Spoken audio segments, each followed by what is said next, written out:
Welcome back. Another time, another episode, this time with camera and with microphone. Hope you can hear me well or not. I don't really know.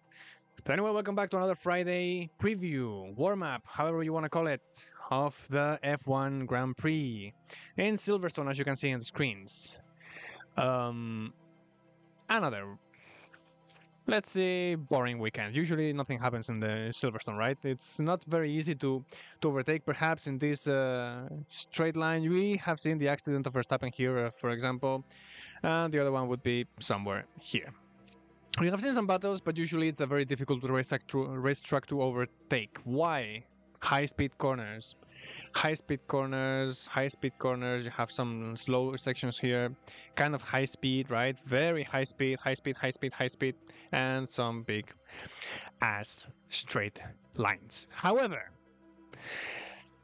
it can be interesting. Many things to notice, and let's start with the quick news. Oh my god. New liveries, like for example the one in Aston Martin, right? Aston Martin will be bringing some new sponsorship, as you can see here, valve line, some lubricant for the car, for the engine, for the power unit, however you want to call it, and they will be making some special livery for the British Grand Prix to celebrate that they are together now. Like another one that will be using some new livery will be the Williams team. They are celebrating, as you can see in the screen, 800 Grand Prix. They have been in since the 60s-ish, when Frank Williams started the team. It's the third oldest team after Ferrari and McLaren. Bruce McLaren also started the team around the 60s to race himself. So yeah, 800 Grand Prix, special livery from the UK flag. You can see here the Union Jack and whatever you want to call it. And maybe the Albon and Sargent will have some special helmet. They didn't say that yet, so let's stay tuned for that. We have some new liveries here. For example, we have the McLaren Mercedes, I was going to say. The Mercedes front wing, right? Some new stuff happening here and here. You can see more stuff about it as the Grand Prix goes by, but they're bringing some updates, as Ferrari did, for example, in Austria with the front wing, right? To try to gain, again, a little bit some time with Red Bull. Red Bull, which have a penalty this year regarding the wind tunnel and other stuff. Ferrari, Aston Martin, and Mercedes, especially, are trying to catch up with them by these kind of things. Mick Schumacher was also in Portimao. Remember last year and the previous ones, Colton Herta, Alex Palou were doing some tests with McLaren. Well, Mercedes and McLaren have a deal also attached to the engine supplying.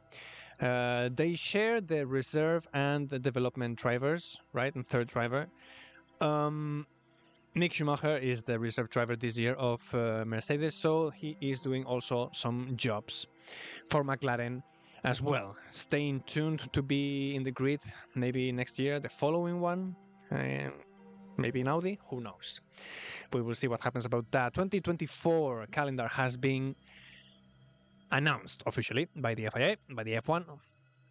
And we have 24 races. Verstappen already complained about this, and I think it's not going to be the only one. A lot of stuff happening with that. It's a little bit too long, very intense.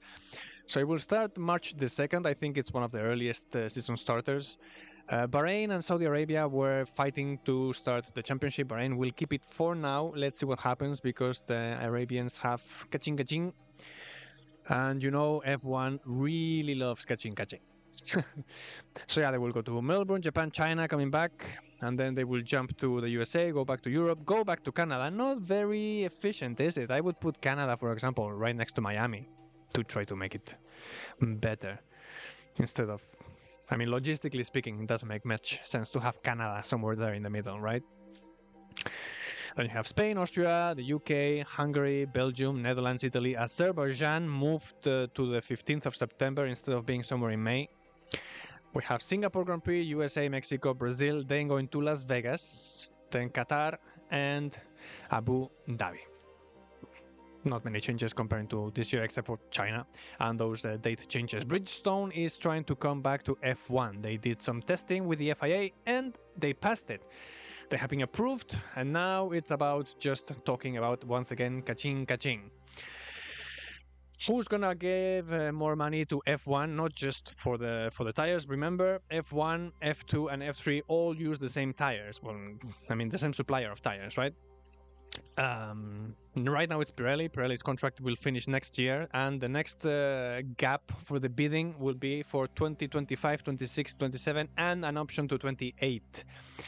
So it all depends on who is giving more money to F1 and FIA so they can be approved. I mean, the tires, I would actually rather if it's both of them. I want to see competition. I want to see F1 should be about edging technology, right? So why not just have both of them competing to try to improve tires? If Pirelli is there by themselves, they will not have this pressure to try to improve. So yeah, maybe Bridgestone will be there. We will see about the money, who will give more money to F1, who will then share it some bit with teams and everything, right? We will see about that. Voices claiming for a change in Spa-Francorchamps after the fatal accident that we had last weekend in the Formula Regional European by the Dutch driver. Under the rain conditions, by the way, FIA is already trying to improve that by putting some water stopping devices behind the wheels that would be only mounted for extreme wet conditions, for the extreme wet tires, not for the intermediate, and of course not for the softs. So should not be something that we'll be seeing a lot since it doesn't really rain in many races. So we will see about that. The other thing is people trying to claim about changing Spa-Francorchamps, the Eau Rouge, the thing, right? There was a change before, I think it was in 95 or 96, that there was here a very ugly chicane before going to the Eau Rouge, cutting all the speed before going to Eau Rouge, and came out straight.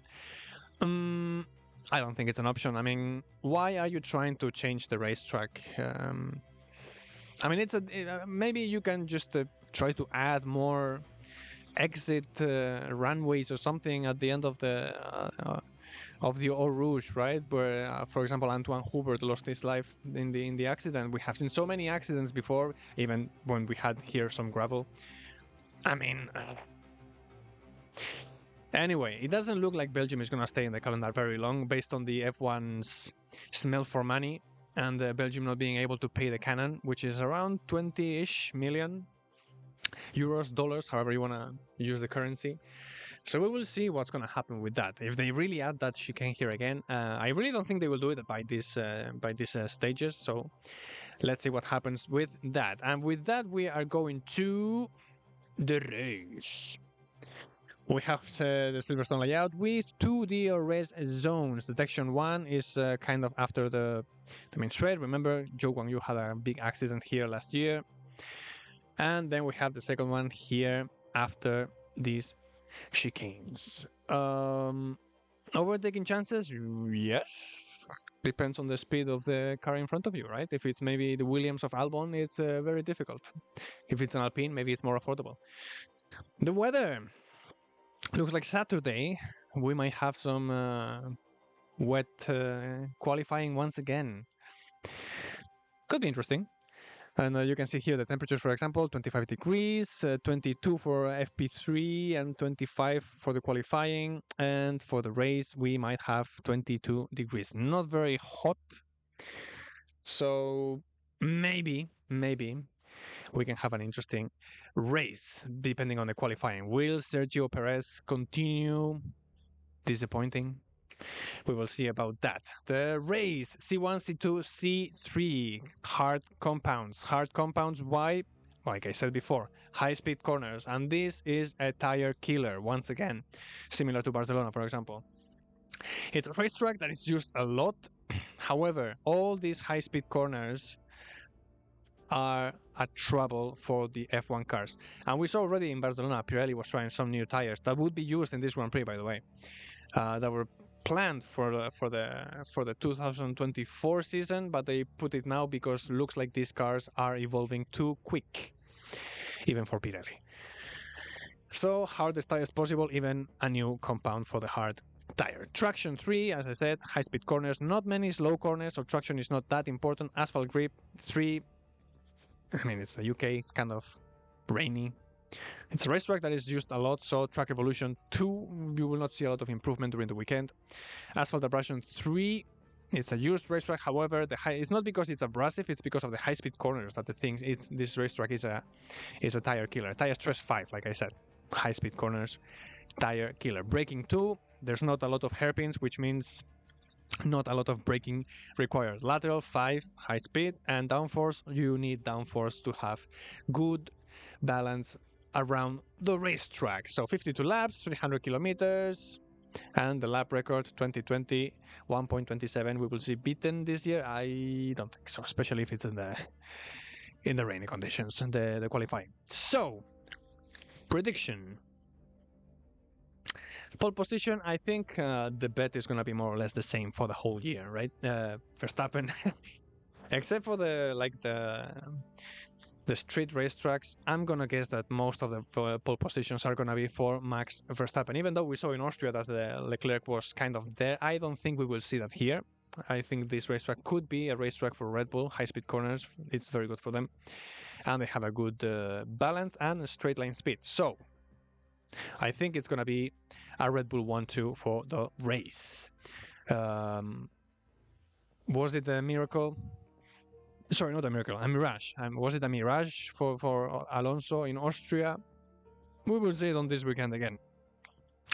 If the Aston Martin goes well in this racetrack. But in theory, he should be the one in the podium. Leclerc, Sainz, Hamilton, Russell. I'm not having a lot of faith in the Mercedes after what we saw in Austria, where the car, according to Hamilton, was not very good. So we will see about that. Then Pierre Gasly, Lance Stroll, P9, and hoping that McLaren was not in a mirage in Austria and their spec B of the car actually is working. So I hope they can be something somewhere there. Of course, like I always say, anything close to this in reality is just a mirage, a miracle. So stay tuned. We have the FP1 very soon, actually, and we can see tomorrow after the race, as per usual, how we do. See you later.